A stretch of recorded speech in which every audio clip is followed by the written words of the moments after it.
Hi, I'm Jared the Subway Guy, and this is my story.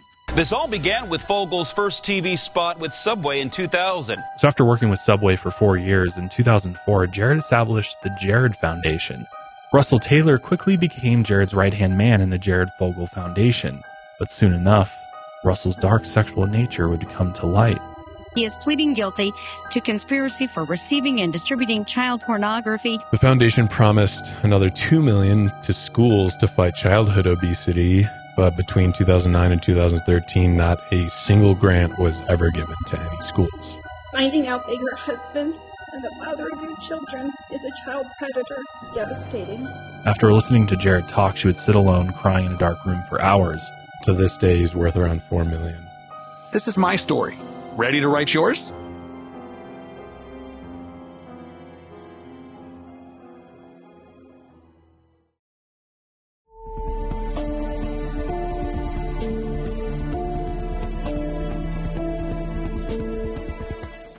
Light out, everybody.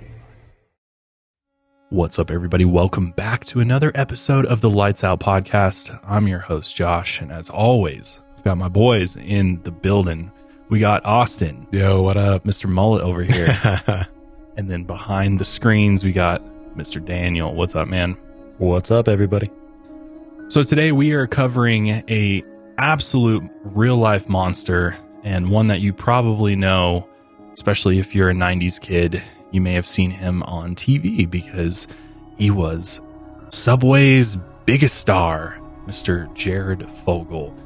And man, is his rise and fall one that I don't know that can be topped, honestly. I don't know how you go from basically humble beginnings to making millions of dollars as the face of a national food chain, and then everything just seems to go downhill from there, which is completely his fault, as you'll hear. And it's honestly very, very disturbing. We're talking about an individual that is a serious child sex predator. I mean, this guy is, I don't know. I have a lot of feelings and thoughts about him, and especially the sentence that this man got. I don't think is quite fair for the crimes that he committed. I think it should be far more years than what he got, but we'll get into that.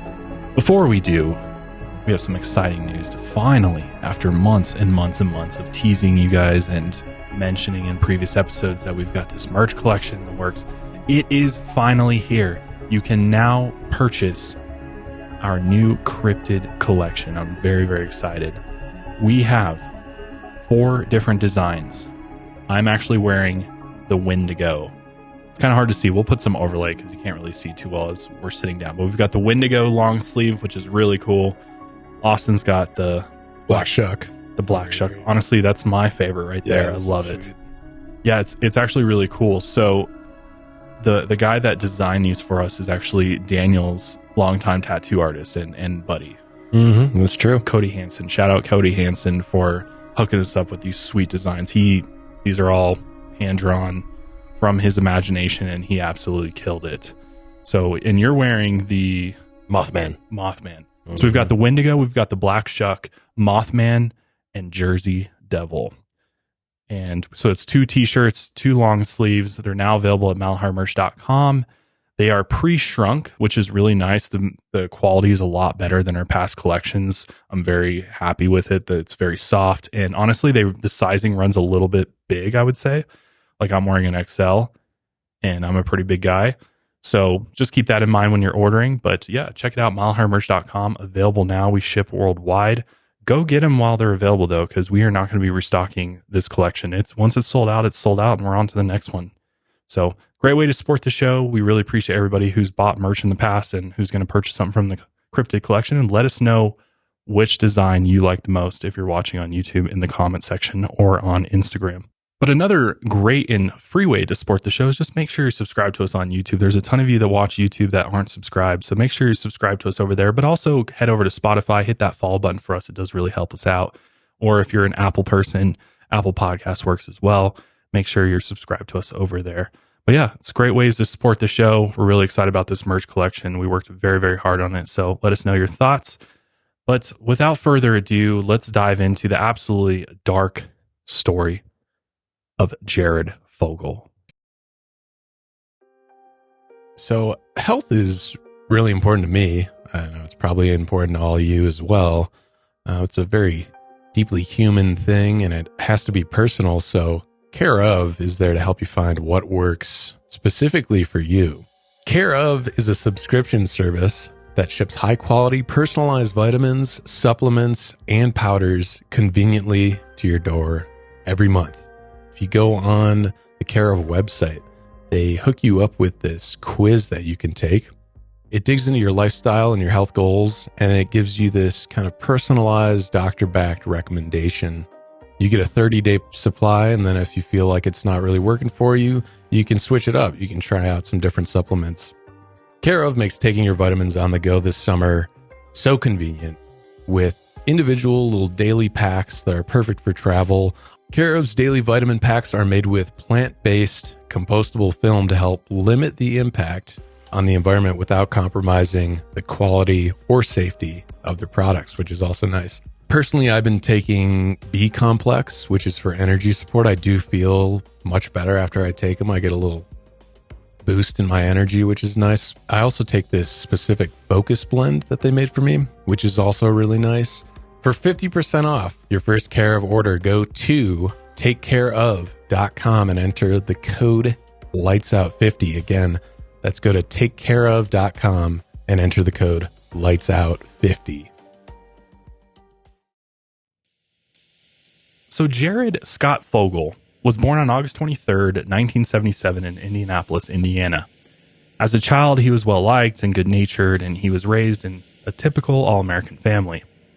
His mother, Adrienne, was a teacher, and his father, Norman, was a doctor. And as far as anyone could tell, he had a very regular upbringing. But as he got a little older, he began spending hours in front of the TV playing video games in his living room. He rushed through family time, dinner, and homework just so he could get back to gaming. And while he gamed, he began obsessively snacking on food. His classmate, Katie Heath, went through middle school, high school, and 2 years of college with Jared, and she described him as a shy, smart, and nerdy loner when he was young. He was an outcast at an early age, and by middle school, he had started gaining a ton of weight. Katie said he was probably the heaviest person in their middle school, because by the time he was in high school, he was around 250 to 300 pounds. And in high school, he constantly had a target on his back, and he was bullied, and he always struggled to make friends. He became the kid that no one wanted to sit next to at the school cafeteria tables, as they thought it would be social suicide if they did. And so Jared went through high school completely alone. In his book, Jared later wrote that he overate to compensate for his social awkwardness, and he just loved the taste of food. But with all of his weight gain, he became more and more isolated, and by high school, he felt like food was his only friend. He graduated from North Central High School in 1995, and he later attended Indiana University. He has struggled with his weight for the last 15 years of his life. By college, Jared weighed around 425 pounds with a 60-inch belt size at 19 years old. He drank 15 cans of soda and consumed about 10,000 calories a day. He struggled with walking and finding enough clearance in between cars in the parking lots. He had to choose his classes depending on if he could fit into the chairs or not. On top of other health conditions, he also suffered from severe sleep apnea. So this made it pretty difficult for him to sleep, and he rarely got enough. So he would end up falling asleep on public benches. At one point, he fell asleep behind the wheel and actually crashed his car into a tree. This was when he finally felt like, you know what, maybe it's time to make a change in my life. He ended up living right next to a Subway sandwich shop in Bloomington. So he decided to try out his own custom diet that no dietitian would have ever approved of. Between 1998 and 1999, all he ate every day was a foot-long veggie sub, a 6-inch turkey sub, and a bag of potato chips, as well as a diet soda. But he made sure to never eat more than 2,000 calories a day. And for Jared's size, this is what's called a starvation diet. He also began to exercise. And by 1999, he had dropped down to 180 pounds, which meant he had lost a total of 245 pounds in about 1 year. His story quickly made it to the college's publication, the Indiana Daily Student, in an article written by his former roommate, Ryan Coleman. And within days, he became a campus celebrity. Within months, his story began making its way to bigger news outlets like Men's Health. After graduating from Indiana University Bloomington in 2000, he worked in the revenue management department at American Transair. But his local fame would follow him. And to add to his happiness and success, Subway soon reached out and asked him to be a spokesperson. At first, he thought it would only be a small local broadcast commercial, but he had no idea how quickly he'd be shot into stardom. He soon signed a contract with Subway for $1.1 million a year, and his rise to fame was only just beginning. And throughout his career, he would be featured in 300 Subway commercials over a period of 15 years. Let's take a look at one of his earlier commercials. For years, I ate fried food and burgers that looked like this. And I looked like this. Then I found Subway restaurants. And I realized I could enjoy lots of great tasting food without lots of fat. Like the tasty sweet onion chicken teriyaki sandwich, juicy chicken strips, veggies, and a delicious sweet onion sauce, all on freshly baked bread with just 5 grams of fat. What have you got to lose? Later, big guy. Subway, eat fresh. Wow. I love 2 points. People always use this because it's kind of foreboding that he's pulling off a mask, right? Yeah, That's seriously. kind of creepy. But then too, I love how it shows kind of our health at that time. We thought like, oh, grams of fat is the problem, not the fact that their bread is like sugar cake. Yeah, exactly. And it was fake for a while, I'm pretty sure. Yeah. It wasn't even like real bread until they finally, after the most recent like relaunch of Subway, they said it's actually all real now. Yeah. Danny was saying the other day, it was like in some countries, it's not even deemed, it wasn't legally bread. They couldn't even call it bread for a long time. I just am like, how is it that their motto is eat fresh when it ain't fresh? No, it ain't fresh. Like other than, and I'm pretty sure that all the veggies aren't even fresh either. Like I know they slice some of them, but like I know for a fact their lettuce comes in a bag. Oh, for and sure. The shredded lettuce is not, I've watched them open a bag and dump it into it. I'm like, definitely. That's not fresh. And I mean, like he's eating the turkey sandwiches. If you ever see that processed turkey, yes, it's like slimy meat jello. Yeah. Let's ask the former chef here. Would you categorize it as fresh food? So technically it is. Technically? Because all fresh means is that it was never frozen. So if it's bagged and processed, doesn't matter. It's still technically fresh because it was never frozen. So like lettuce and all that stuff, and all the veggies, it's technically all fresh because it was never frozen. As far as the bread goes, it was an Irish court that claimed because of its sugar content that it was more akin to cake than actual bread, and there was a whole ruling with that. And we can circle back to that later. But yeah, technically Subway's food so it's is just fresh. So okay, so that's kind of misleading, but technically it is fresh food. On paper. Yeah, there's it's all about marketing. It's all about fast food marketing. Like for instance, one of my pet peeves in fast food marketing is like, you know how all McDonald's and Burger King, they're all advertising their chicken sandwiches as crispy chicken sandwiches, when in reality they're fried. Right. It's just clever words to get around the legislation to make the food seem more palatable to people. That makes sense. Interesting. Okay.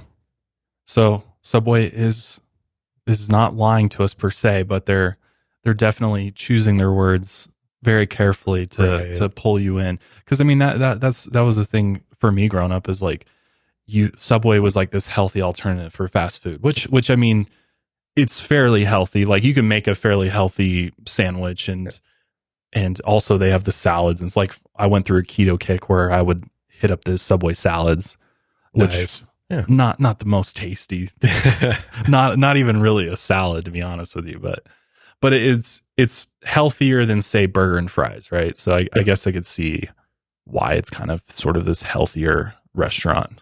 Yeah. Although I think it's like, if you wanted to do a sandwich shop tier list, I would put it kind of in the middle of the pack. What's your this is totally random, but what's your favorite like sub shop? Oh, that's it. I Like don't chain. really have a sub chain, but When I ever do, I usually do Jimmy John's. I love that. It's called like the Italian midnight something. That's a good one. Yeah. There's no way that's healthy for me because No. it's processed meat and a bunch of, but that's probably my favorite like franchise sandwich, I'd say.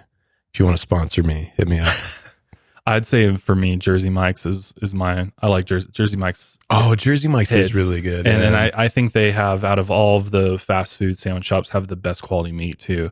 I appreciate that they cut it in front of you, which is nice, and all their grilled stuff is good too.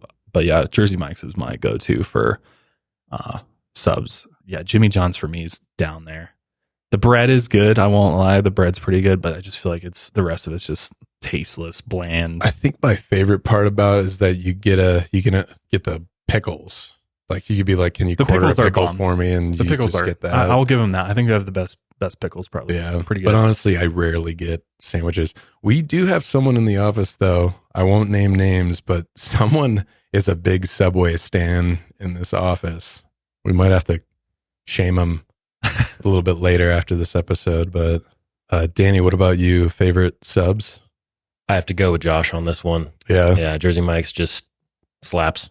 It does. Yeah. It's good. It's good quality. I'm not going to downplay Jimmy John's, but Jersey Mike's is definitely better. I think it's also because they have the hot sandwiches too, so you can get like a cheesesteak, or I love doing a buffalo chicken sub, and honestly too, their bacon is pretty good in comparison to others. Like Subway's bacon, I'm like, where did that come from? Yeah, garbage. That ain't bacon. Yeah.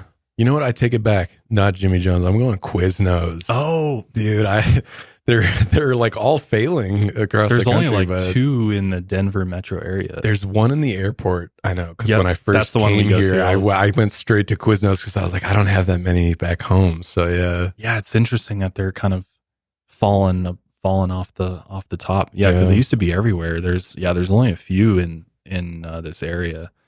But yeah, that's another good one. Yeah. For sure. So between 2001 and 2004, Jared was also featured in countless TV shows, sketches, and pop culture references. And in 2002, he was even featured on a South Park episode titled Jared Has AIDS. And he later said, quote, "You've made it when the shows like South Park start parodying you." Did you ever see that episode? I didn't. I think I've seen South like Park. I've definitely seen the clip, because I think in the documentary that's on Hulu they played a little clip of the South Park episode. But of course, South Park would. He also plays in I think the second South Park video game. There's some DLC where he plays like one of the final bosses or something. Yeah. Of course. He would later appear in WWE and play a part in Sharknado 2, the second one. Can't say I've seen that movie. I've seen the first one, and it's about as bad as you. Yes. Herald Times columnist Mike Leonard interviewed Jared during his rise to fame, and he told Michael that most of his life had been depressing.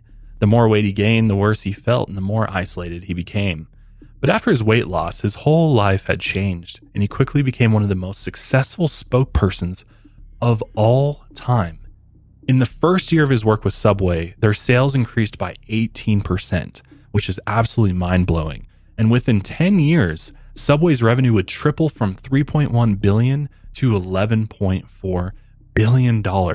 So imagine being responsible for that kind of growth for a corporation like that. Like the amount of money that Jared Fogle, especially now, had he not did what he did and he was still their spokesperson, I mean, he'd be so rich. Oh yeah, he'd be swimming in money. Yeah, he might even own the joint by that point. Like right. that's ridiculous.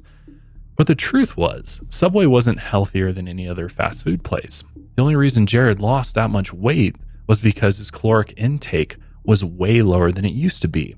If you've ever watched like 600 Pound Life, that's like the first thing they do is they put you on a low calorie diet and kind of like a low carb diet basically. But that's like the surefire way to lose a ton of weight really fast. I think Dr. Now puts his patients on like 1,200 calories a day. Oh, wow. So like super low. So they were eating 10, 20,000 a day to 1,200, and they drop weight. Like in 1 month, So they can fast. drop 80 pounds or Yeah. something. And So it's it makes sense. funny because like in the commercial, you see we're kind of demonizing grams of fat. That's Right. what we were all worried about. Yeah. It was like fat content, but really, yeah, it was carbs. It was the It's bread. carb, It was yeah. sugar. You know, It's really just the calories overall, which Yeah. I know Subway, they had like a 500 calories and less lower menu, which was like turkey breasts or veggie. Like there's very few subs. It'd be like a 6-inch wheat or something like Okay, that. yeah. But yeah, I mean, that's about as healthy as it gets. And what's interesting is that most people would have experienced withdrawal symptoms from such a swift change in calories and a rapid drop in weight. But the public trusted Jared because they saw him as an average guy, which I think is really kind of the genius marketing behind him, is that people really connected with him. They're like, okay, this guy's like any of us. He just happened to live near Subway and he started eating Subway and he started losing this weight. So why can't I do that? yeah, And I think that's why I think that's definitely the reason why he was so successful that's in pretty boosting genius. sales. It's Right. very smart marketing. Because if he could do it, anyone could. And he even told the world that he loved being just an average guy. And that's the disguise he would wear for years. Subway even noticed that his commercials performed better than the ones with star athletes because, again, Jared was more relatable. So they kept signing him on for more commercials. After his fame and weight loss, he also had enough confidence to be more social again. He even started dating and got his first girlfriend, a fellow Indianapolis University graduate, Elizabeth Christie. After a year of dating, they got married on October 14, 2001, and she was even featured in a few Subway ads along with Jared. So after working with Subway for 4 years, in 2004, Jared established the Jared Foundation. The foundation claimed it was a nonprofit that focused on raising awareness about childhood obesity through educational programs. The foundation worked closely with Jared, and he started touring for 200 days out of the year, sharing his weight loss story around the U.S., mostly with middle schoolers. He would always bring along the famous pair of jeans he wore when he was 425 pounds. He's always holding them up, and like, oh, this is what I used to wear. That was his shtick. Yep. For most middle schoolers, this was the only celebrity that they had ever met. And most knew him from his TV appearances, and they all looked up to him. After his inspiring speeches, he would hang around the school, give out autographs, and hang out with the kids in the schoolyard. From his work with the foundation and his famous Subway commercials, Jared was pulling in about $2 million a year. He started buying luxury foods and expensive cocktails, and it didn't take long for this lifestyle to go straight to his head. Jared's average nice guy persona that he sold to the world began to fade, and people who worked closest with him noticed he began having multiple affairs and sleeping with sex workers while on the road. It would later be revealed he spent about $12,000 a year on sex workers. And after his speeches, he would go to strip clubs and spend thousands to try and get strippers to come back to his hotel room. Besides that, he had also had several ongoing relationships with women across the country. While he toured, he often visited the Florida Suncoast in the mid-2000s, especially Sarasota. Here, he sat down with a local radio host, Rochelle Herman Walrand, and she was a single mom raising 2 kids. She also focused on her career as a radio and TV host. Her radio show, Health Beat of America, focused on educating and promoting fitness, and she became a regional celebrity. And in 2006, she was contacted by the American Heart Association to interview Jared for the first time. She figured it was a great opportunity since he was so popular, and Rochelle was excited to draw more attention to her show. She had a radio broadcast and then a televised broadcast right after. And for their first show, Jared arrived 30 minutes late. And to Rochelle, this was one of the first signs that he had a big ego. Despite that he was nice, and she remembered him being an easy, charming person to interview, he seemed genuine about wanting to help people be healthy, especially children. After the interview, Rochelle noticed how flirtatious he was, and he told her she was pretty and flattered her with compliments. And this was the beginning of another one of Jared's extramarital affairs. Within a year, his wife Elizabeth filed for divorce. The media didn't care much about Jared's personal life at the time, as he was still known as the lovable average Subway guy. Even when Elizabeth also filed a temporary restraining order, no one seemed to care. In the divorce court documents, she claimed that he had become controlling and he had a mean streak in him. He would take her to Indianapolis Colts games and yell and argue until she cried in public. Then he would say that her crying was why he never wanted to be around her. The court granted the restraining order and the divorce was settled on October 18, 2007. The two never had children. Meanwhile, his relationship with Rochelle and countless other women continued. But he also started a relationship with a woman named Kathleen McLaughlin. Kathleen was a teacher, and she accepted his hectic schedule while touring around the country, and just like the others, he had her fooled that he was an upstanding guy. They had known each other since 1999, and it's believed that they had been sleeping together for years. And they would later get married in August 2010 and eventually had 2 kids together. All the while, Kathleen had no idea what was going on with her husband. He was on tour for a lot of their relationship, and during Jared's long tours, this was when he met a man named Russel Taylor. And Russel would become one of his closest friends. But their relationship would also lead to Jared's downfall. Russel Taylor quickly became Jared's right-hand man in the Jared Fogle Foundation. The public didn't know much about Russel before he joined the foundation, but he had worked as a youth market director of the American Heart Association, and this position put him in contact with countless children. And just like Jared, he also began touring and speaking to children about health. When they first met, Jared asked if Russel could write a speech for him in Illinois. Russel ended up writing the entire speech for free. And Jared liked it so much that he began bringing Russel with him everywhere, and the two quickly became inseparable. And they spent hours every day working with children. During their time off, they would spend their nights at local strip clubs and casinos. Soon, Jared discovered that Russel had an open marriage with his wife, Angela Baldwin, and she was okay with his wild lifestyle. Jared saw Russel as someone he could have a good time with, but also trust. Russel was one of the few people who didn't judge Jared's seedy lifestyle of getting drunk, going to strip clubs, and hiring sex workers. So over the years, they formed a close bond. Russel really became Jared's yes man, and Jared knew that Russel could schmooze people better than he could. One night after a Patriots playoff game, Jared told him if he could convince a stripper to come home with them, he would pay him, and Russel made it happen. Seeing that Russel could fulfill their sexual desires, Jared formally asked Russel if he would become the executive director of his foundation. Russel accepted without hesitation. Not only was it a great career opportunity, but now they could travel the world together. Or in other words, they could now take part in global sex tourism. They'd fly to places like Japan, Thailand, and Indonesia. By day, they would tour different middle schools and give speeches about fighting obesity. But by night, they would get drunk, smoke crack cocaine in the back rooms, and hire all the sex workers they ever dreamed of.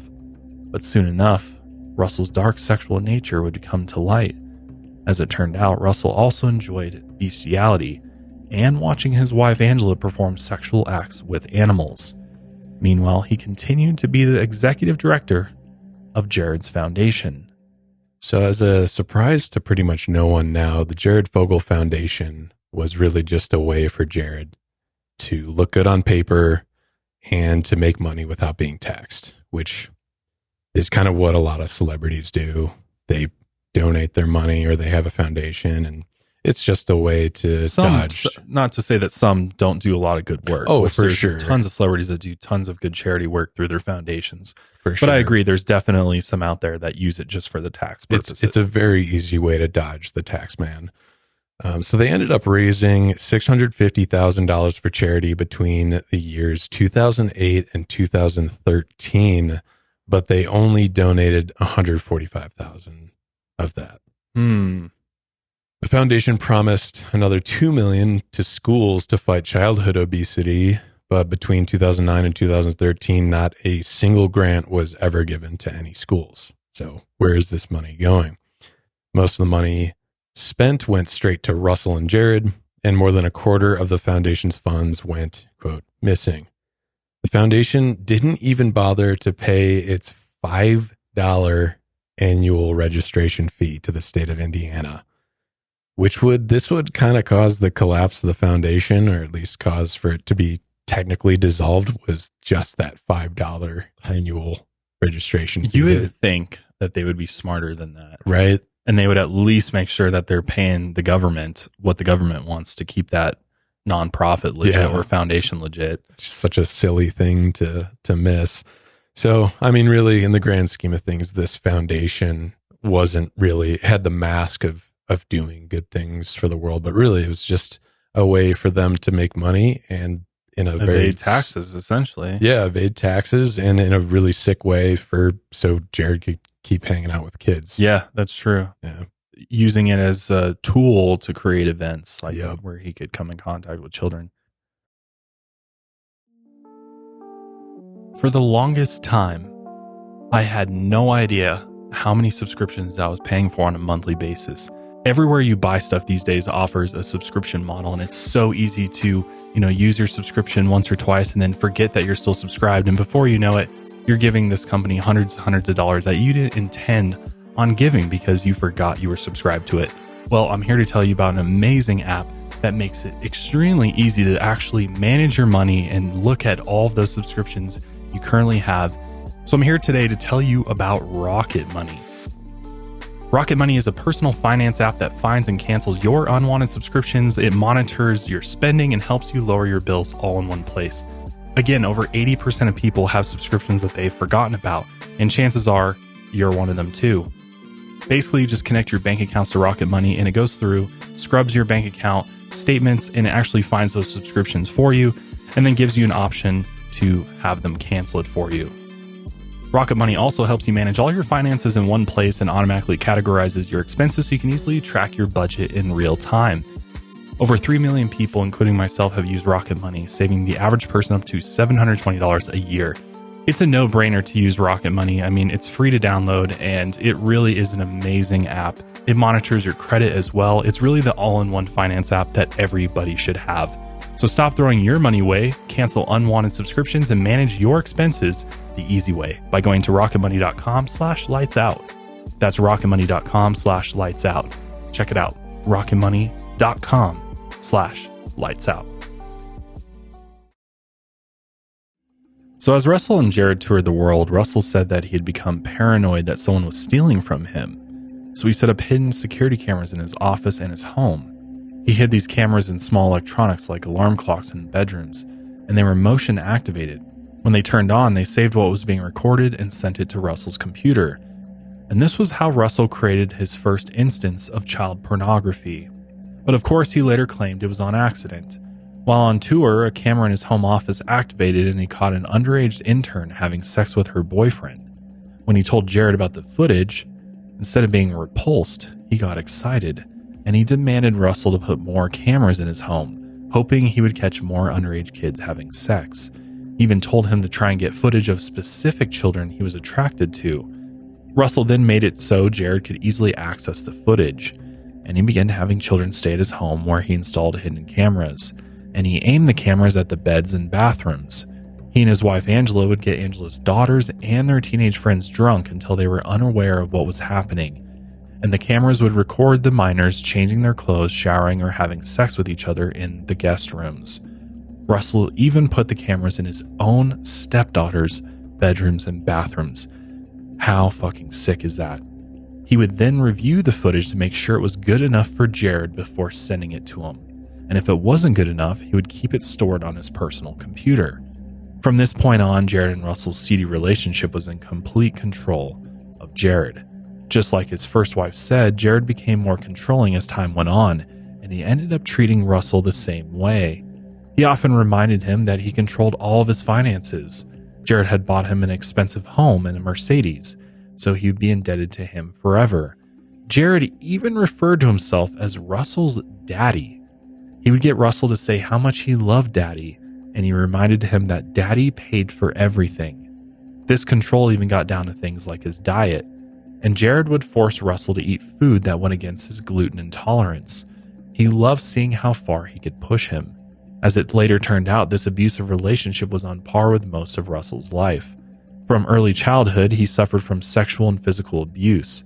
Between ages 5 and 8, he was sexually assaulted by a neighborhood friend and the friend's father. Russell said he went along with the abuse because the boy was his only friend. After the assaults, they would threaten him with violence if he ever told anyone.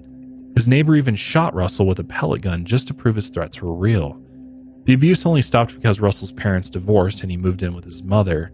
But then his own mother would physically abuse him daily, beating him with switches, shoes, and anything she could get her hands on. He desperately tried to please her by getting her gifts and running her errands, but nothing helped. At 15, he moved back in with his father, and the abuse didn't even stop there. 5 or 6 of his father's friends would then sexually abuse him until the age of 18. And so this abuse followed him into his adulthood. And just like how he tried to please his mother by giving her gifts and running her errands, he would do the same for Jared Fogle.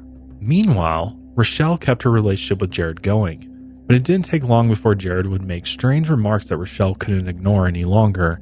The first time she felt extremely uncomfortable was when Jared was a guest on the televised portion of her radio show. In 2006, they met at the middle school in Sarasota where they would film. They both got on stage to get things set up, and as they positioned the cameras, Jared and Rochelle sat down on the stage couch together. Jared kept complimenting her, telling her how pretty she was, and then he asked to hold her hand.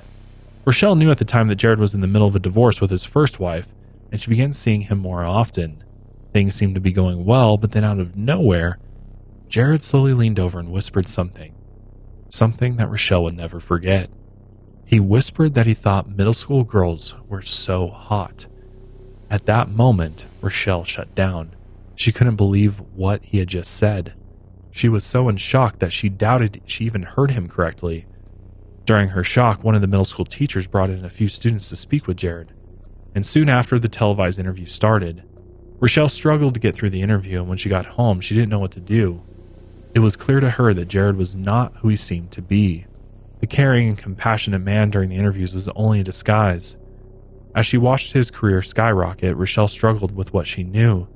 At first, she didn't go to the police because she figured there was no evidence that she could use against Jared, but she eventually filed an official complaint with the Sarasota Police Department.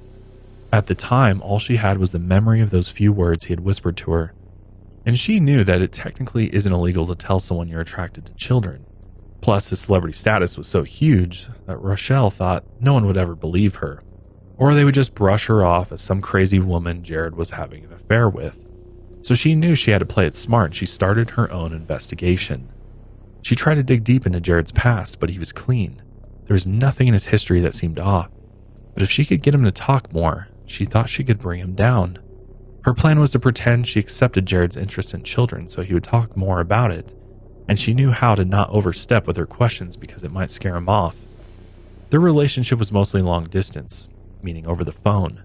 But over time, Jared had grown to trust her. On one of their calls, he said, "I love how I can be completely, utterly honest with you about everything." And he eventually opened up more and more, sometimes calling her up to 15 to 20 times a day. It didn't take long before he confessed that he had been having sex with children all across the world. He confessed he was attracted to kids regardless of age or gender. Rochelle recorded all of their conversations on the phone, and when they met in person, she would put her voice recorder in her handy bag. She caught him saying things like the younger the child was, the better the experience, and he said the easiest people to victimize were young middle schoolers. He also confessed to paying mothers to have sex with their children, and he admitted to Rochelle he would meet with children as young as 11 years old. It turns out for years, Jared was sleeping with his friends' daughters and hiring underage children who had been sold into sex trafficking. As time went on, Rochelle struggled with what she knew. She had to watch as middle school children got so excited to meet and talk with Jared all over the world, but she knew his secret. And she had to listen to him talk openly about being attracted to them and how he would molest them. When she thought she had finally gathered up enough evidence against him, she contacted the FBI in 2011. They listened to the recordings of Jared admitting to sexually assaulting minors. But the recordings had two major flaws. The first was that Jared never gave names or specific places. The other major problem was that Rochelle had technically broken the law. So in most states, you only need one party consent to record a phone call, meaning just one person, and you can record it. But in 11 states, including Florida, which is where she was from, you need two-party consent, meaning that everyone who is a part of the phone call has to consent to being recorded. And she didn't know this at the time. So the FBI said they couldn't use Rochelle's evidence in court that she had been gathering up for about, I think it was about 3.5 years. Did she know that, though? Or did she not know that at the time? There's no clear report that shows that she was ignorant of that law. Right. It was just kind of something she found out after the fact. Yeah. As far as we know, it which was is like in this fact. case is so stupid because this evidence she's collecting is so important and so crucial. Right. That either way, it was a good idea that she gathered it because it does. I mean, whether it can be admissible in court or not is one thing, but it at least shows that, hey, maybe investigate this guy. Yes, absolutely. Yeah, the thing was he was very smart about it. He never gave names, never listed places. So even if they were to look into it, it's like we actually have nothing here to go on. He's just talking about being disgusting. So that's what they struggled with. And the fact that she had broken the law. According to FBI agent Eileen Romer, who worked in a child exploitation unit, she later said, quote, "Without any physical evidence of him violating, they wouldn't have had any reason to continue an investigation of him beyond the original preliminary look at him regarding information that was provided," end quote. So Jared talking about his experiences just wasn't against the law. It was disgusting, but technically he wasn't breaking any laws. So basically Jared had to either give names or places or literally send Rochelle child pornography in this case to get the FBI to move beyond that preliminary investigation. Some later accused Rochelle of being just as bad as Jared and claimed that she was in on this whole thing, that she was kind of like getting off during these conversations as well, because they tried to point out like, hey, why did it take her until 2011 to go to the FBI? But these theories have been debunked because there are records showing she contacted the Sarasota Police Department back as far as like 2007. Right. But people have really tried to come at Rochelle and say, oh, like why are you kind of egging it on versus like shutting it down or just like and being grossed out by it versus trying to keep it going. Exactly. So yep. And so that was a lot of accusations towards her. And people also think, which we'll get into a little bit later, that she only came to the FBI after Jared started mentioning her own kids in the conversation and wanting to be weird with her own kids. So people tried to point her out for that, but those really don't have any basis because we have records of her approaching police and the FBI. I think her actions are heroic. I mean, to put yourself in that position to kind of take it upon yourself to investigate this and gather evidence. Yeah. Whether you were doing it, by the book or not is one thing, but to just want to help and, stop this, be a part of the stoppage of the horrific things that Jared was doing, I think is commendable. Yeah. So she might have been like a little naive. Sure. Like, but she's not in law enforcement. So it's like, how much can you fault her for that? Like she's just doing what she thought would be helpful to the investigation. And I mean, contacting the FBI was a smart move, no matter which way you look at it. Cause obviously the Sarasota Police Department wasn't able to do a whole lot in this particular case at first. And it was really that, I mean, the FBI is just able to do so much more when it comes to surveillance and investigating in general. And so I think it was a great move on her part to bring in the FBI and reach out to them. Yeah, because I mean, the police department also has jurisdiction only in Sarasota. Exactly. So it's like, if he's not committing crimes here, we really can't do much about this. He's just saying these disgusting things in these phone calls. So, but yeah, I mean, after she took this to the FBI, it kind of snowballed after that. Yeah, the FBI offered Rochelle the role of an informant in the case. They wanted her to continue working with them to get more solid legal evidence this time. She agreed because she felt like it had become her responsibility. But over time, her work on the case began to wear down her mental health, as she had 2 children of her own. Can't even imagine, being an informant for a pedophile and having to listen to Jared talk about his attraction to children when you have 2 of your own.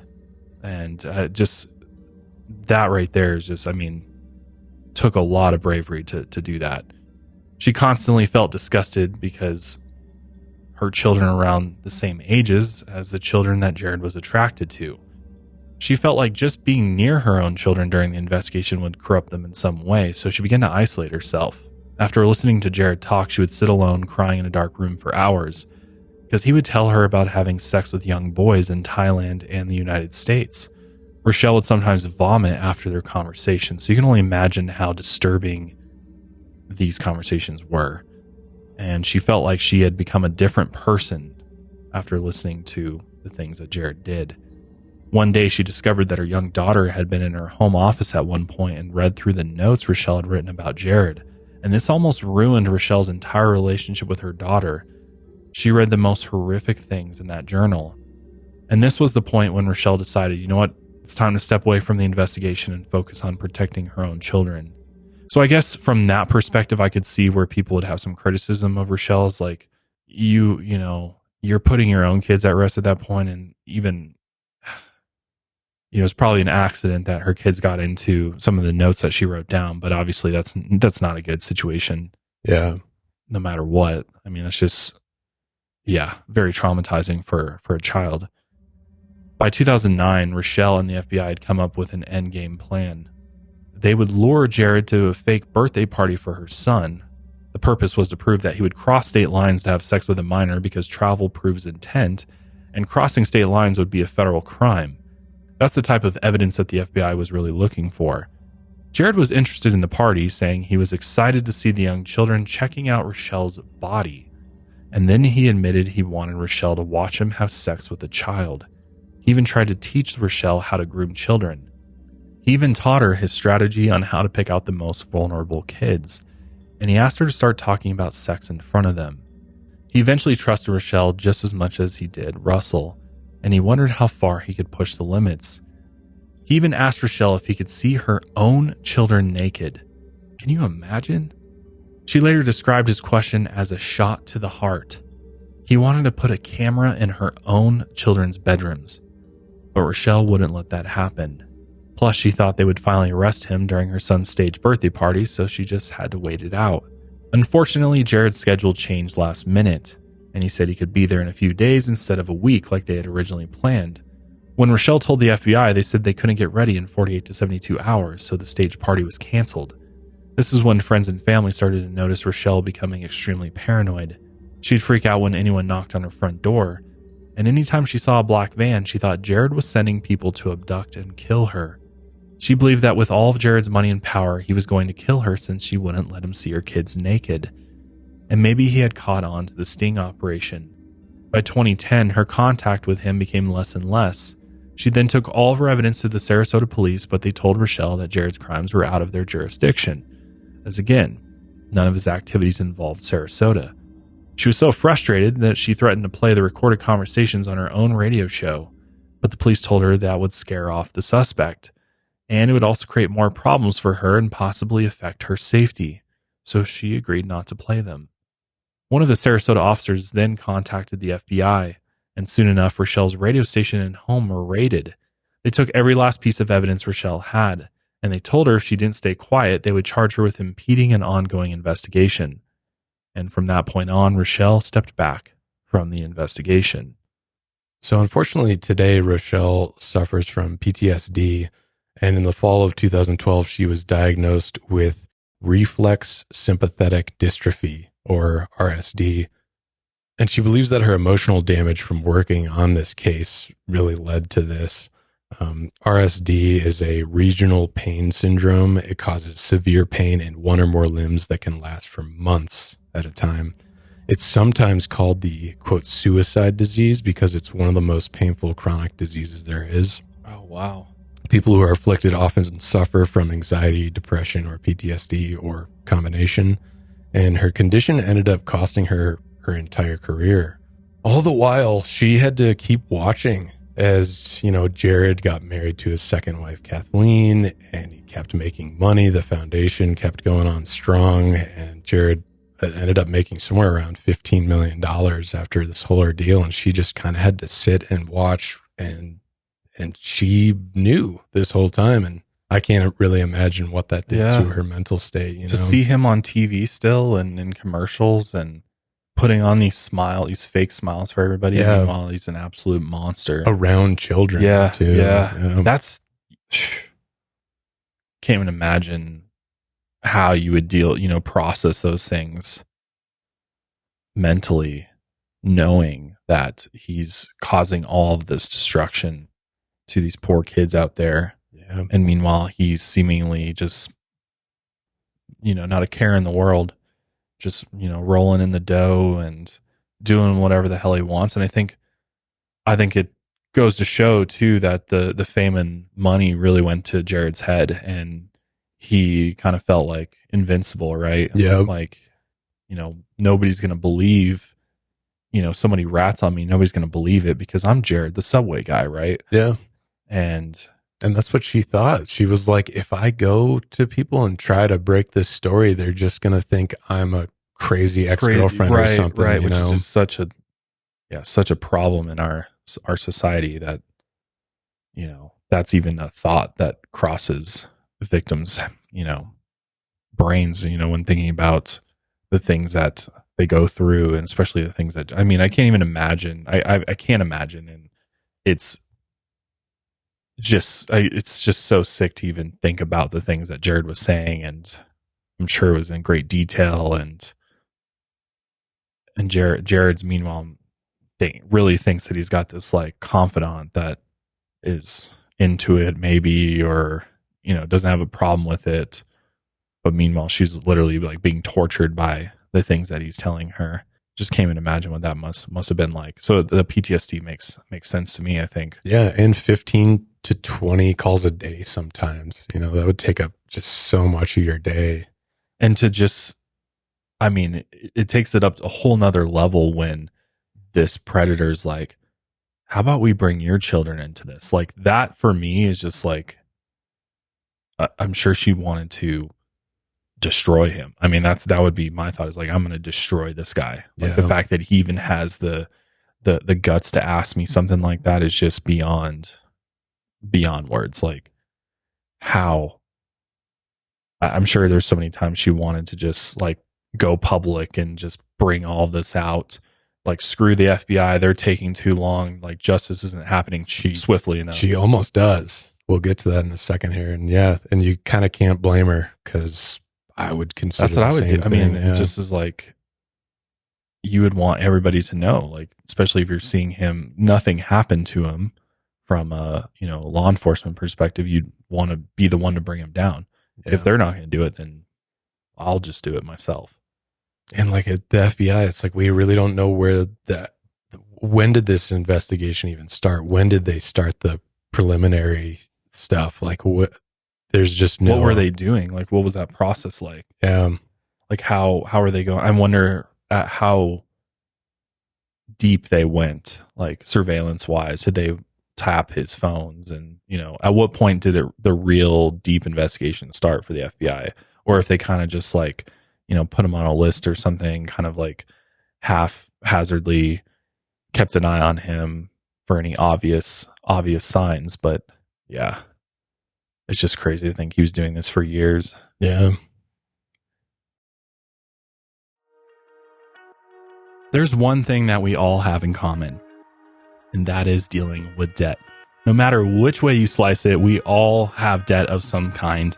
Well, this is where a company called PDS Debt comes in, and they can really help you get debt free faster than you could even imagine. So PDS Debt has customized 0% interest options for anyone struggling with credit cards, personal loans, collections, or medical bills.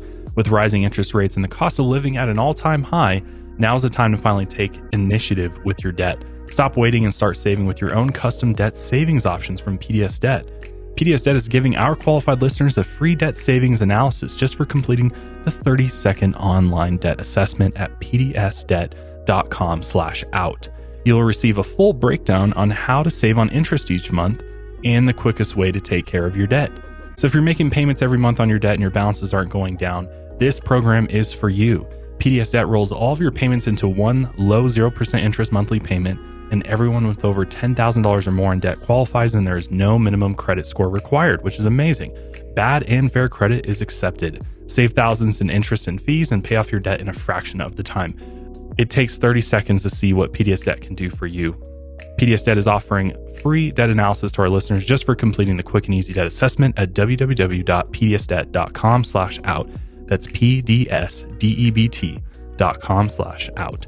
Take back your financial freedom today by visiting pdsdebt.com/out.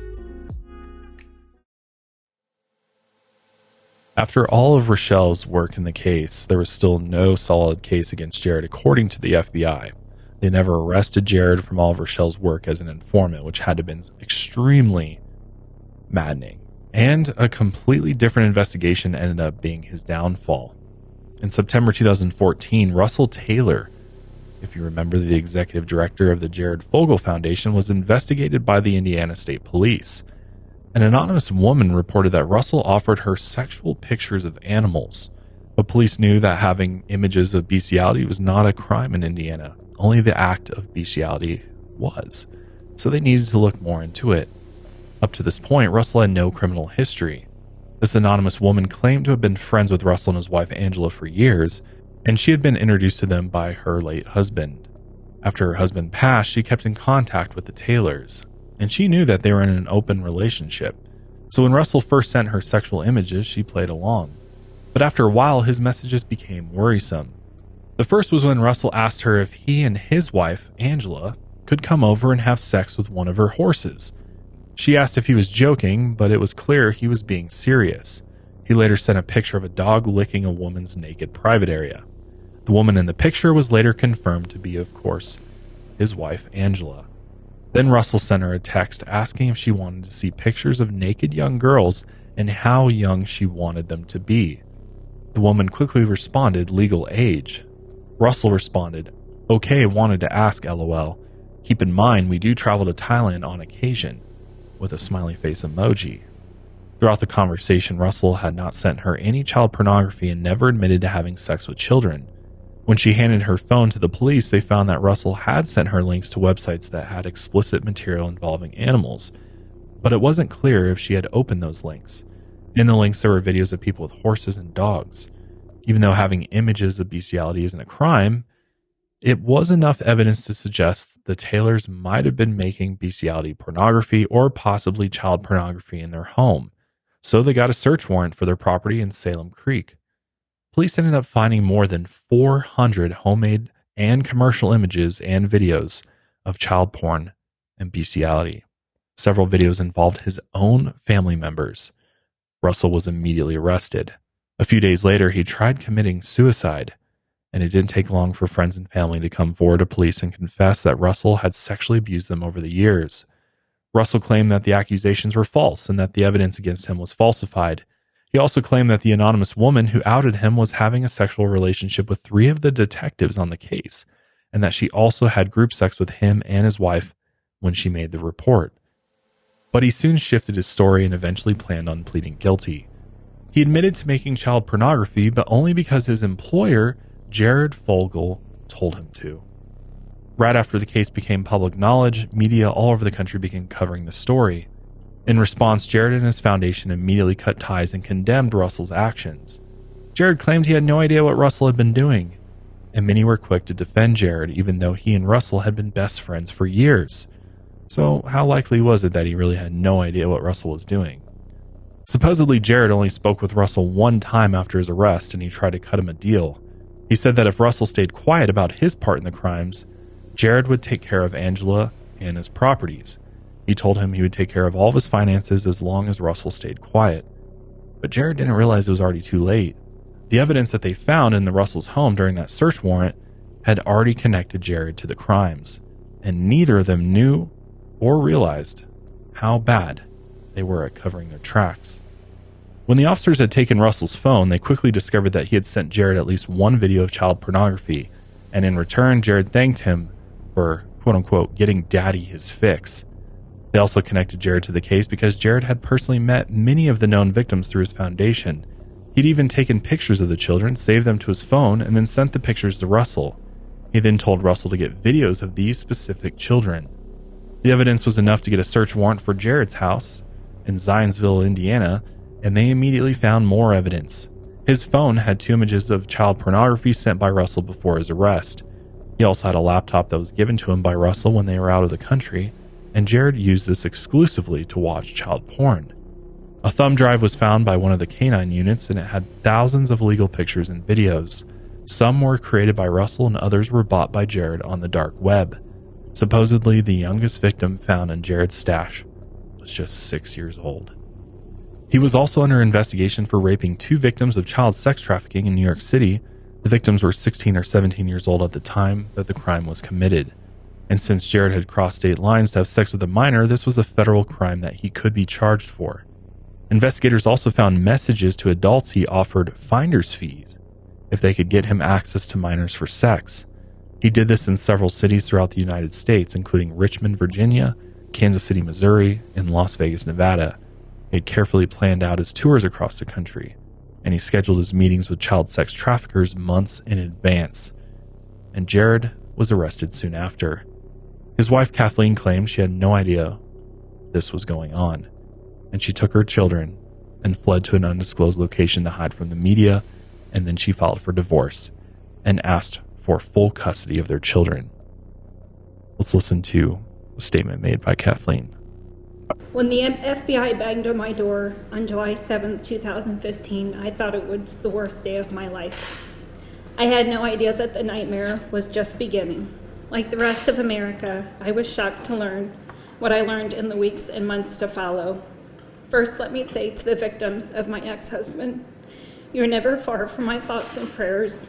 I can only imagine what you were going through.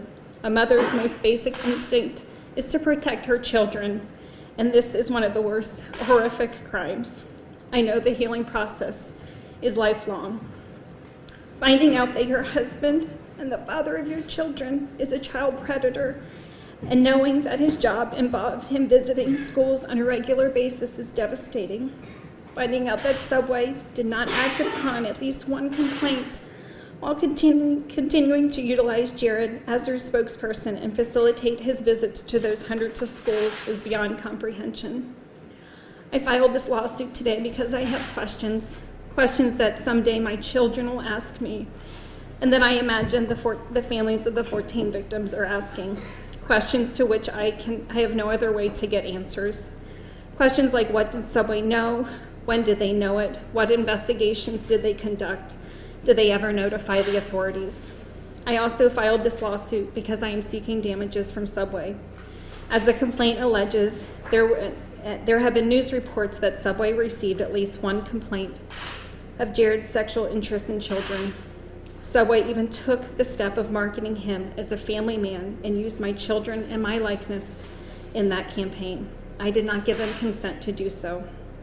This is not a position I'd ever wanted to be in. I have a 3-year-old and a 5-year-old who now ask me every day about jail and where their father is. And I know that those questions are just going to elaborate as the years go on as to what happened, where did this start from, and I think I owe my kids an explanation. I will not lie to my kids, and I want to be able to answer those questions someday. This poor woman. Can you imagine finding out that your spouse, who you have children with, is a pedophile? I would probably live with trust issues the rest of my life. That's such a I mean, obviously the things that Jared Fogle did were horrific, but this specifically is just a complete absolute betrayal to his entire family. Right. No regard at all through everything he did. He never once clearly was thinking about his own family and what his actions would do to them if they were ever found out, which I think goes to show he really thought that he was just going to get away with all this. Like, there was no chance he was ever going to get caught. Yeah.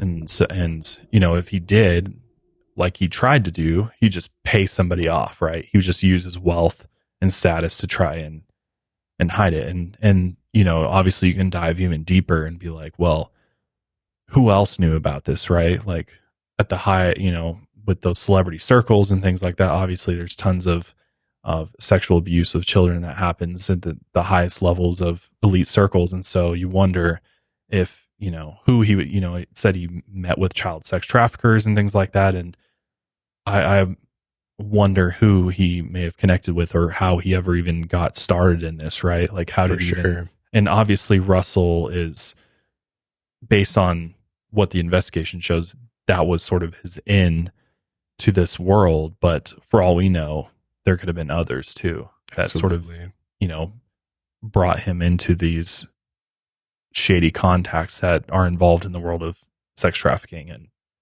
it's just mind blowing. I mean, it's a very, very sad reality that a lot of people don't really talk about or know about. This whole world of child sex trafficking is just, it's heartbreaking to know that it really does exist. And there's predators just like Jared out there, and they're still out there who haven't been caught that are partaking in this evil trade. Kind of reminds me of so when Stanley Kubrick was doing all his research for his final film, Eyes Wide Shut, which is about, this dark, seedy, but it's like about the elites that control this weird, seedy sex stuff that they do. Through his research, though, he started coming to this conclusion that it was like any form of power, any power structure that exists in the world will almost always result in child sex trafficking. And I think that's a theory I can Seems kind like of it's agree pretty with. true. Yeah. Because if Jared had these inclinations before his Subway stardom and money, I doubt he would even kind of have access into this weird, seedy world. But I don't think it's a coincidence that all of a sudden he starts getting fame and money, and now he has a hookup into this shit. Yeah, exactly. I mean, if you look at Jeffrey Epstein and the Black Book, you have to wonder, did Jared ever cross paths with him at some point and, kind of get brought into this inner circle of individuals who take part in the exploitation of children. And it's just, it's a frightening reality to know about, because I mean, the fact that it exists and on the scale that it exists, I mean, it's a global trade. I mean, that brings in tons of money, and it seems like it's always the people that you would least suspect are the ones that are involved in it. Yeah. Especially the, people that are, kind of running in elite circles. It's always, we're always kind of shocked when, I mean, we're not so shocked anymore because it happens so often. We're like, oh, that kind of makes sense to me. If Jared Fogle can be the pedophile, the quote, like average nice guy can be the pedophile, we kind of just bets are off for who else is involved in that. Yeah. So obviously Subway is trying to do damage control, and I mean, Kathleen filed a lawsuit against them. And so if Subway really did get complaints, anonymous complaints and things like that Jared was involved in this, and they did not take action or alert the authorities, I mean, it seems like they're culpable in this in some way. Definitely. And so, of course, Subway, being the giant corporation that they are, they immediately pull every ad with Jared and tried to scrub their social media clean, do damage control here. As for the case against him, Jared was eventually offered a plea deal. He would be ordered to pay $100,000 to each of the 14 known victims, and if he signed the deal, they would only ask for no more than 13 years in prison and no less than 5. So Jared agreed. And on November 19th, 2015, he formally pleaded guilty.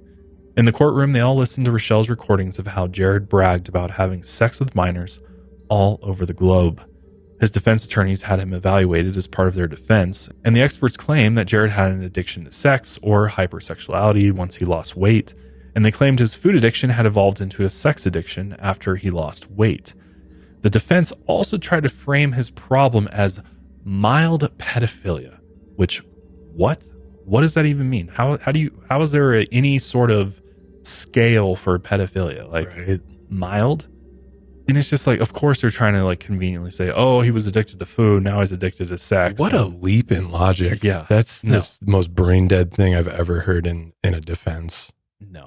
No, chances are this was something that was a long time development for Jared, going back way before, his food addiction probably. But in the end, the judge felt that his 13-year plea deal wasn't enough. So they sentenced Jared to 15 years and 8 months with the possibility of parole after 13 years. He was also given a lifetime supervision order, which means he'll be monitored and examined for the rest of his life. But will they actually follow up on that? Who knows? In his final statement, Jared began crying and said that he wanted to become a good, honest person and he wanted to redeem his life. Wah. I don't feel bad for you at all, dude. He then said he had once lived an honorable life before all the deception, lies, and complete self-centeredness. As for his victims, he said he learned a lot about them and realized what he did was wrong. He also added, "Not a day will go by that I don't think about what I did and the impact on their lives." But it would become obvious that he didn't mean any of it. A few years later, he tried to appeal, saying that the judge was prejudiced against pedophiles. He, like, what? Dude, talk about going back on your words right there. Right. He claimed that since the judge had 2 young daughters, she was negatively biased. He argued that he was punished based on the fact that he fantasized about having sex with children, which wasn't illegal. Dude, which thank God his appeal was later rejected, but it's just like, the guy he's gonna be a child predator for life. Forever. Yeah. The fact that he's likely only gonna do 13 years and come out is scary. Yeah. Like an individual like this who's also trying to just pull a fast one on the judge, being like, oh yeah, I'm so sorry, I want to redeem my life. But then on the flip side, be like, yeah, that judge was biased because they have 2 young daughters, and being a pedophile isn't illegal. Like what? Talk about leaps in logic. It's like the judge is biased because they have 2 daughters. What? That's like, oh, you murder someone. The judge is biased because they know somebody. Like, yeah. It just doesn't. That's the stupidest thing I've ever heard. I'm at a loss for words, to be completely honest with you. The fact that he thought the judge was biased infuriates me beyond belief. Yeah, it just goes to show the kind of monster he is. I mean, he shows no remorse. He'll say whatever he needs to say. He's a slimy snake. Yep. He will say whatever he needs to say to get himself out of the situation that he's in. Because obviously, prison's no fun for anybody, but for a child predator, I hear at least it's not a easy time in the penitentiary. But it just shows how dangerous he is. The guy thinks that being a pedophile is okay, and he feels like he was wrongly, his sentence was wrongly given, and should be, I only have mild pedophilia, so yeah, those words I'll turn it disgusting. around. It's like, what? Also, I think he was wrongly sentenced too. We should have given him a way more bigger sentence, right? When drug dealers are getting life in prison, but a child sex predator is not, there is something very, very wrong, in my opinion, when it comes to our justice system and the way that sentences are handed down. Yeah, for sure. Like the fact that somebody who, maybe is a habitual marijuana offender, and, they get caught with pounds of marijuana in Kansas, and they go to jail for as a felon for distributing marijuana.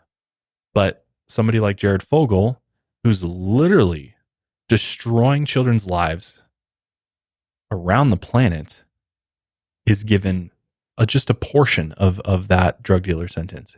It just makes no sense to me.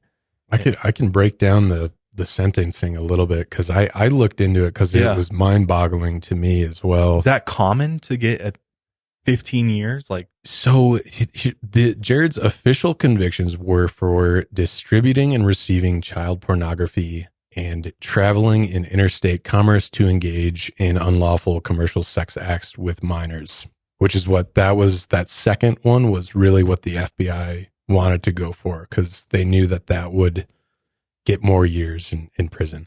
As far as I could find, the first offense has a sentence of up to 20 years, and I believe, I could be wrong, but I believe it's a minimum of 5 for that one. The second is up to 30 years. So really, there was a potential range of a minimum of 5 and a maximum of minimum 50. of 5? Yeah, isn't that crazy? What? And I was trying to think this through, and I think it's because there's no such thing as mild pedophilia, but let's say like someone has a collection of pornography on their computer, and they have maybe one picture that they didn't realize was a minor in the grand scheme of things. I can kind of understand that, like total ignorance, but still breaking the law. Like maybe that's why the threshold is so low on those, but that seems like it needs to be maybe a different charge. But I feel like wouldn't there be a way to actually, if that was a legitimate scenario, like wouldn't there be a way to argue that? For sure. And I think that's why it does come down, why it's such a big range, like 5 to 20, is that you do the defense and prosecutors kind of go through and see like, okay, what can we really pin this guy for? Sure. And so thinking of that though, between 5 and 50 years, in the end, he didn't even get middle. He got 15 years and 8 months. And the plea deal was even worse, because the plea deal was like 13 and some change. And the judge added 2 years to it. Yeah. So in federal prison, you have to serve at least 85% of your sentence. So he could potentially be out in a little over 13 years. What year would that be? He could potentially be released in 2029. 2029. So we're almost, what's 2023? 6 years. Wow. Isn't that disgusting? That's scary, man. And like, and like, what is it? What is this like supervision stipulation that they put on? It's kind of like in like they check in with you? Infinite parole, essentially. Like you have to check in with meetings and stuff. And I believe they monitor your computer usage sometimes. Oh, too. do they? That Yeah, I might be believe, part of it. especially in like child pornography situations, they monitor your internet usage somehow, which I don't know how well that system works. I probably wouldn't put a ton of faith into it, but I think that's part of it too, is they monitor your internet usage. That would make sense. Somehow. Not quite sure how that works. But yeah. As for the fines, like you really think about them, they're not that much. $100,000 to each that's known victim. Nothing to him. And that's to each known victim, right? There could have been God knows how many. So really, and likely those are victims here in the States. Yeah, because right. it's not like they track down there's no way they track down every single victim in every other country he was in. And he's never been charged for any anywhere crime else, yeah. internationally. And then to think like, okay, so that's $1.4 million, which is essentially kind of a slap on the wrist, because at the time he was worth roughly 15 million.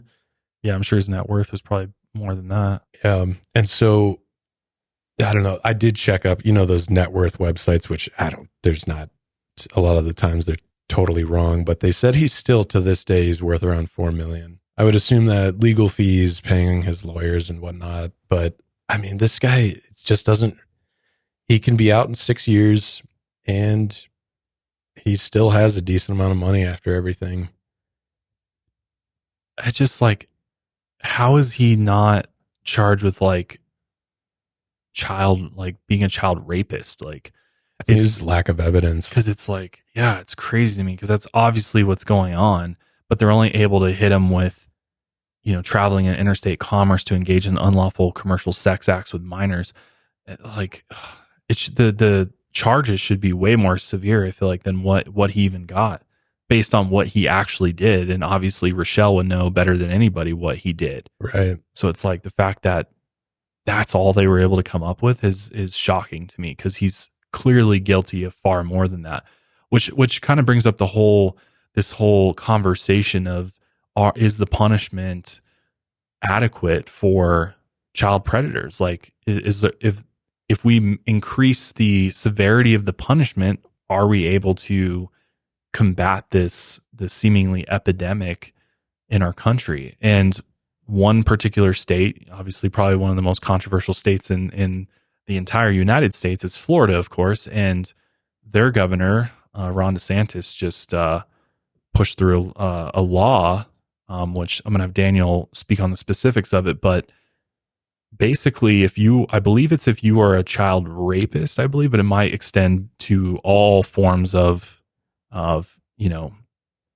sexual acts with a minor or a child, they can try to pursue the death penalty. Is that accurate, or did I get that? Am I on the right track with that? You're on the right track with that. According to the New York Post, the new law, which goes into effect October 1st, allows the Sunshine State to seek capital punishment when an adult is convicted of sexual battery of a child under 12. Under 12. Okay. Everybody's got their own opinion, obviously, on the death penalty, but I think I like that, honestly. I think that, like, there should be no, it's one of the absolute worst things you can do. Like, if you're gonna commit a crime, that is one of the worst that you can do. Yeah. Is take advantage of a child like that, especially any child. And some might think death penalty is harsh on that, but yeah, you know me, I'm pretty against death penalty for X, Y, and Z reasons we've talked about. But I think this is a controversial take, I think, but I'm more for chemical castration. I think really, if we're literally getting to the root of the problem with pedophilia, take away the urge that would even get to that point, I think would be a kind of a punishment. Is that something still done today? No, I don't think do any states still do that? I don't think any states do chemical castration. I mean, that has also the history of chemical castration is very controversial because we used to just do that to gay people. You know, Yeah, it was just right. like really horrific shit. Well, is that And a more just to sterilize like mentally we would just be like, oh, you're in an insane asylum, let's castrate you and right. things like that. I feel like that's almost more like if you want to talk about like what's humane and what's inhumane, that to me is almost more inhumane than just, you know, giving somebody a lethal injection. You think so? Yeah. In a way. But I don't know. It's one of those that is really hard to form a solid opinion on. And obviously, like, you would expect there be serious evidence to pursue a death penalty on somebody that actually did that. But I do appreciate the motivation behind it to protect children more seriously than we have, because it is such a major problem across the world. And if people who do this see that it's just a slap on the wrist, or, you know, you serve a little time, you register on the sex offender list, and that's it, that's the extent of it, like, you know, is that really going to stop them from, you know, continuing to hurt children?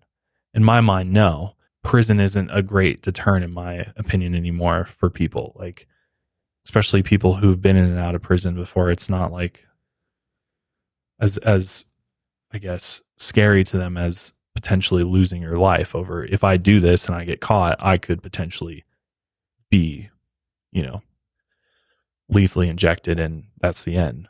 It's one of those very controversial things out there, and a lot of, you know, obviously a lot of people talk bad about Florida, and, you know, and I'm not it's not like I'm a fan of Ron DeSantis by any means, but that particular law, I think, sends a message. And I think we're kind of in a state of where we need something like that with some issues, right?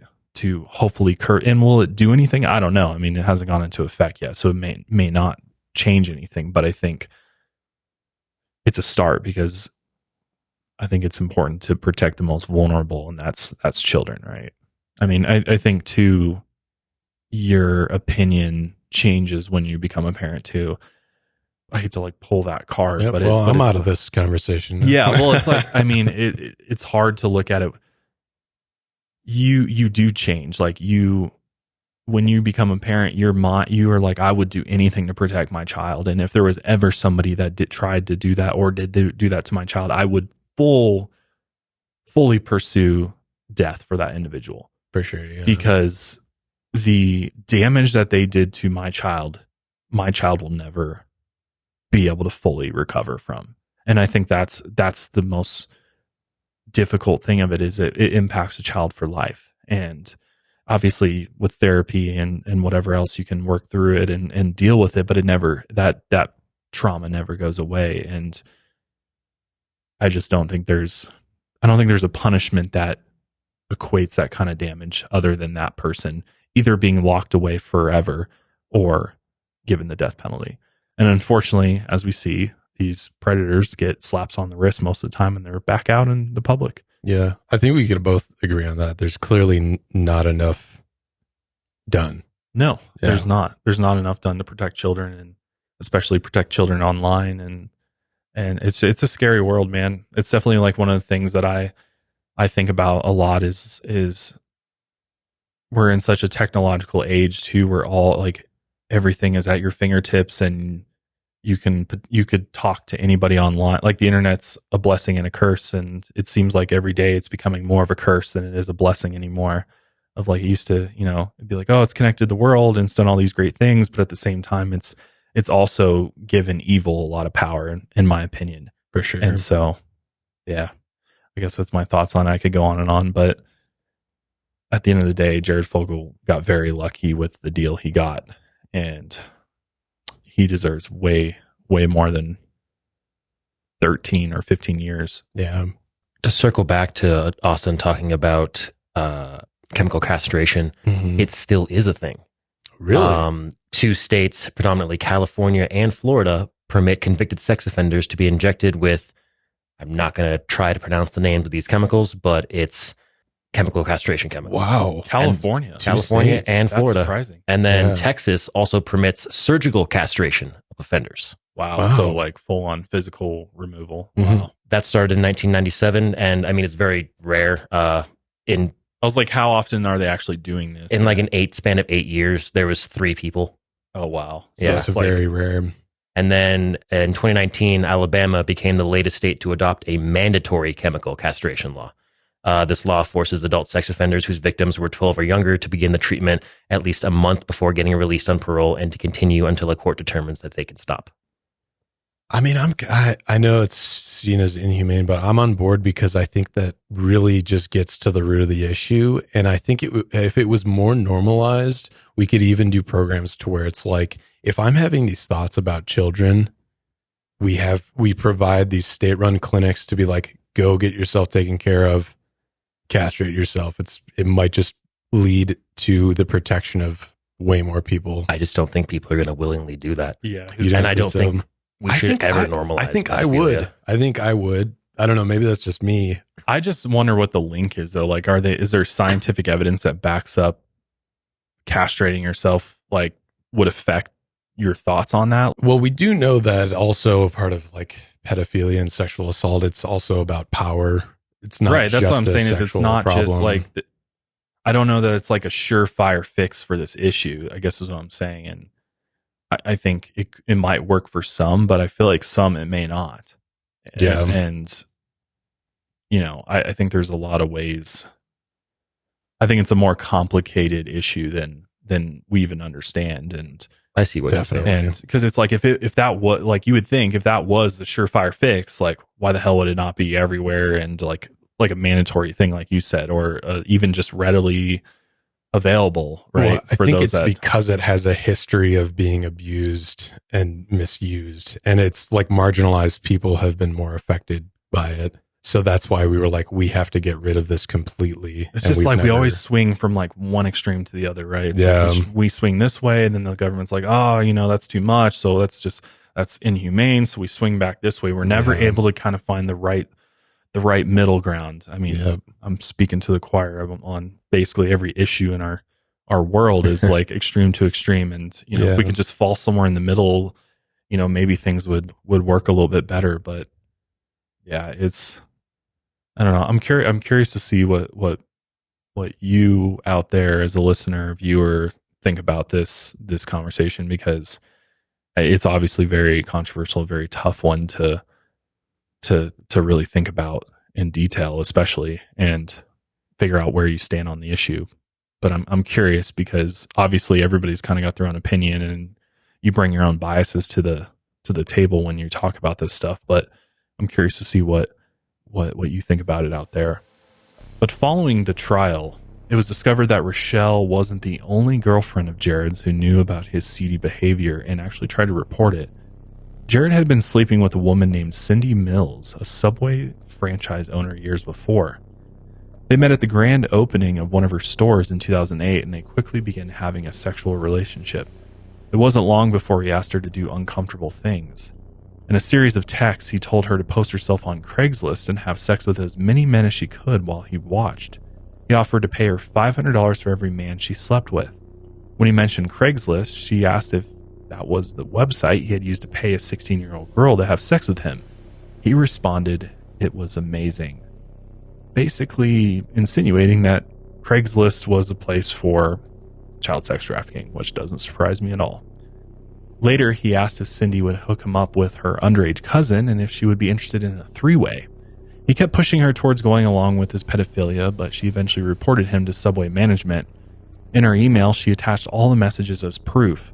After this, she met with 2 levels of management, and one told her that since Jared wasn't technically an employee of Subway, he was a spokesman, so basically there's technically no violation. The other promised her that Jared would no longer be allowed at her own franchise. Cindy then told them Jared shouldn't be allowed to interact with young people. Even though Subway management agreed, they did nothing. Cindy then went all the way up the ladder and tried to contact the Subway CEO, Jeff Moody.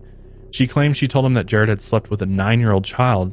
Supposedly, Jeff told her not to worry about it because Jared had just started to date his future wife, Kathleen, at the time. and Jeff believed this relationship would keep Jared grounded. He later said there was nothing that implied any sexual behavior about Jared Fogle, and when this later came out to the public, Subway denied Cindy's claims. They did confirm she submitted the official complaint, but she never went to the police. Apparently back in 2004, the senior vice president of marketing at Subway also received a complaint about Jared. The complaint said Jared had tried to solicit a minor at a Las Vegas promo event. Other reports suggest that Subway management was notified at least 3 different times about Jared's behavior over the course of his career, but did nothing. They still used Jared for their commercials, but didn't use him as much after these complaints came forward. It's unclear if this is a coincidence or not. This was around the time that they introduced Subway's famous $5 footlong marketing. I wonder if that was a strategized move or if that's coincidence or what, but a pretty clear indication that Subway knew what was going on. It's like they knew that they'd have to completely change their marketing strategy, and if they wanted to keep up the profits that they were making, they'd have to get creative. Yeah. And like in my mind, it was thinking about when events like this happen nowadays, like it's very public and companies cut ties like immediately. Like as soon as even if it's not even investigated, it's just an allegation. Companies don't even like take the chance of it being true and just cut ties with people immediately. Yeah. I'm trying to think of recent examples of that. For some reason, none are coming to my head. Well, Kanye and Adidas, right? Yeah. They were just like, deals over, but supposedly they're now selling his stuff again, but they promised to donate some to charity or some shit like that. I don't know. But yeah, that's kind of a good example of just, problematic, done. Yeah, I know there's been influencers and YouTubers out there who have had ties cut with major brands due to statements they've made and things like that. And now companies, now it's like if a complaint comes in from somebody to a brand that they're working with an influencer, sometimes they'll even just end the deal they have with that influencer over that one person's complaint. Yeah. So it's just like if they get flooded with like, hey, this is what's going on, and even though it's not been substantiated, it's just a alleged claim, like they'll. Yeah. I guess my example doesn't even track with that because Kanye was just like saying crazy shit. He said it publicly. Yeah, it wasn't even allegations. Yeah. So that doesn't even, but yeah, there are definitely examples out there. Just can't think of any.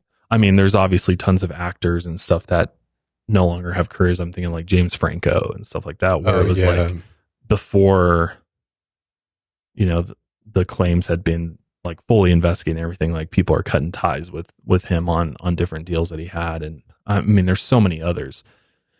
So it's like, I wonder, I'm sure Subway would have handled it differently now than in, was it 5-10 years ago where, he was such a huge part. I think it was also, he was just such a huge part of their success that is a difficult decision to make, which it shouldn't be, but for them, it's profits over everything, right? Yep. So they're gonna do what's best for the shareholders, and as is profits. the way, right? Yep. Yeah.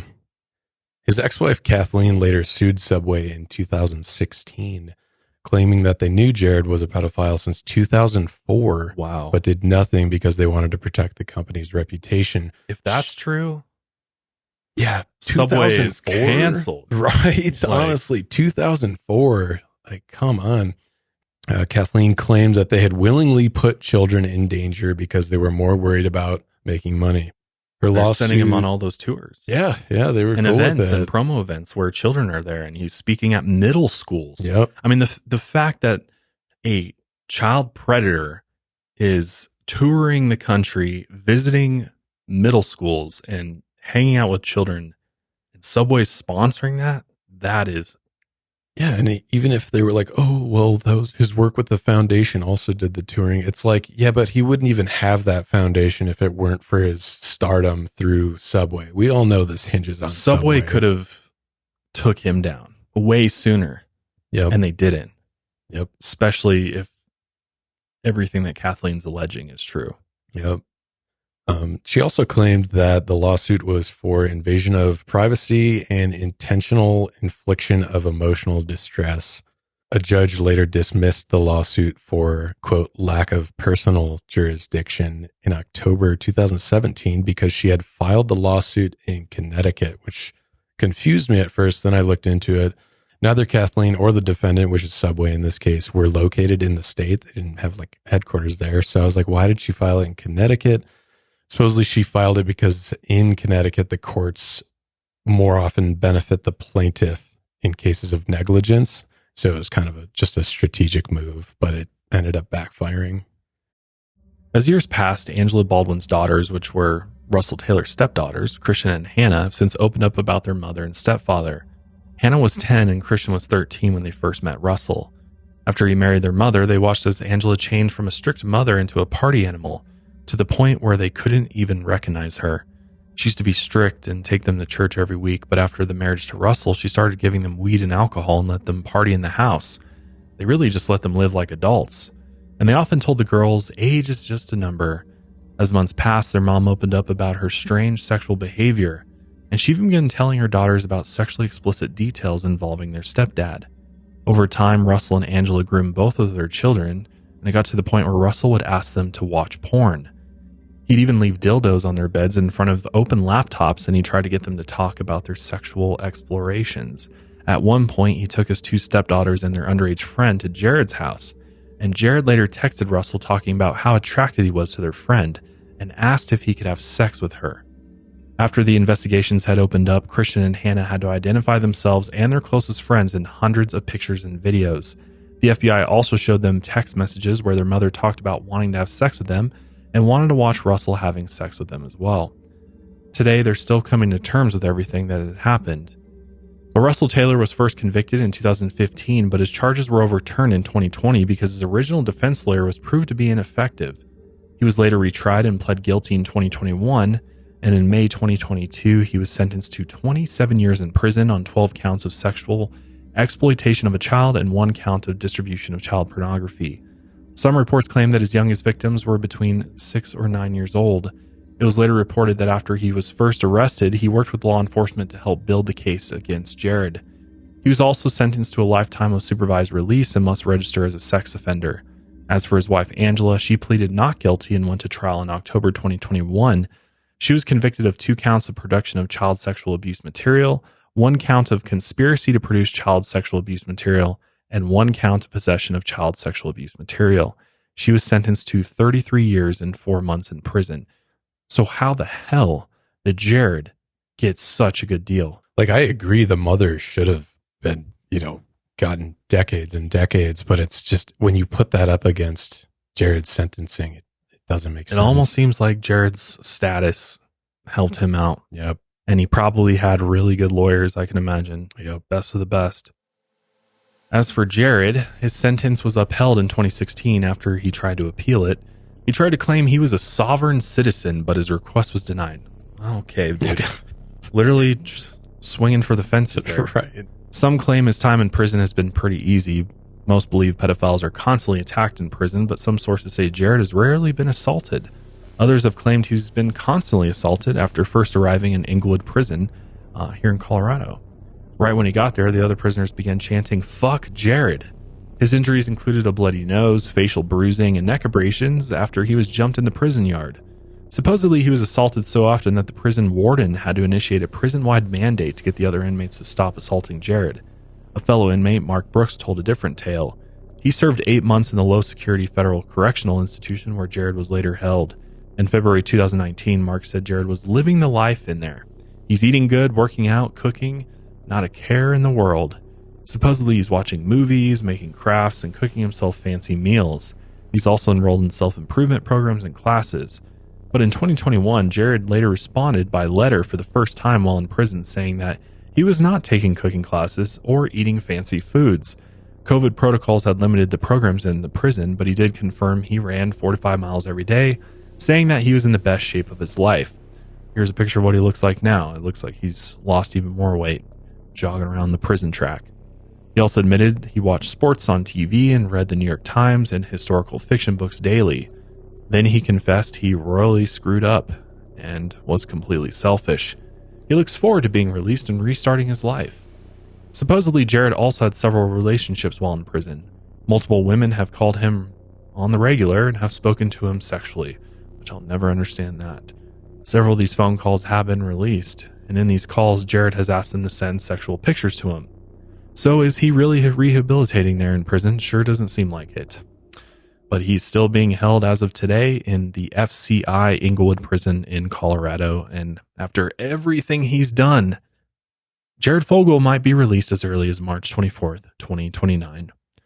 And I fear for that day because I don't think he's changed at all. I think he's just abiding his time, and as soon as he's out, I think he's gonna go back to it. Yeah, I don't think you change when you're like this. I just think you're in too deep. You're locked in. The fact that he's then, like you're saying, swinging for the fences, claiming that he's a sovereign citizen. He's like just desperate to get out and go back to whatever he was doing, you know? Yeah, it's just, I can't believe that Russell and Angela are serving a double the length of time that, and Jared is, kind of the instigator of all of it in a way. I mean, he brought him in and, had Russell call him daddy and everything. I mean, he really he asked them to get content from him. I mean, it's just crazy that sort of this ringleader is going to be out. Yeah. That's it's just terrifying to me, honestly. And I think one of the most damning things was right after Russell was caught and arrested, like Jared's immediately like, how do I cut a deal? I've given this guy so much. He's like a mobster. Like, I can't believe that after learning all these things that he's trying to pay off people and stuff like that, I guess it comes back. I mean, well, the charges, they couldn't carry higher prison sentences. So it's just like, it's crazy that they were even gave him a plea deal in the first place. That was so good. I think it was just a purely lack of evidence, because I guess it is like, yeah, you find, the actual child porn at their home in their residence, but then it's like, I think that's why the FBI was trying so hard over the years to get him to cross state lines and catch him in the act, because maybe over those years they realized they just didn't have enough. And since he's such a high profile figure, they were desperately wanting to find something big on him. And maybe they just never got to it. Yeah. Imagine if they were able to use Rochelle's recordings though. Yeah. Would that have helped? If it had happened to be in a one party consent state, because I can't even imagine what he was saying in those. And I mean, I don't know, saying things is one thing versus catching somebody doing it.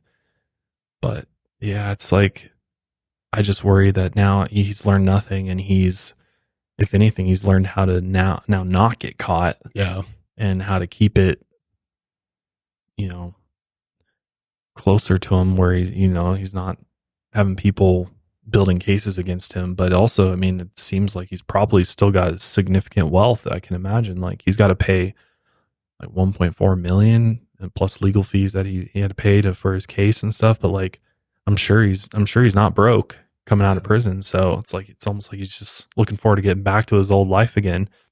Yeah. It's just, my biggest thing is I just can't imagine what his victims must think about this.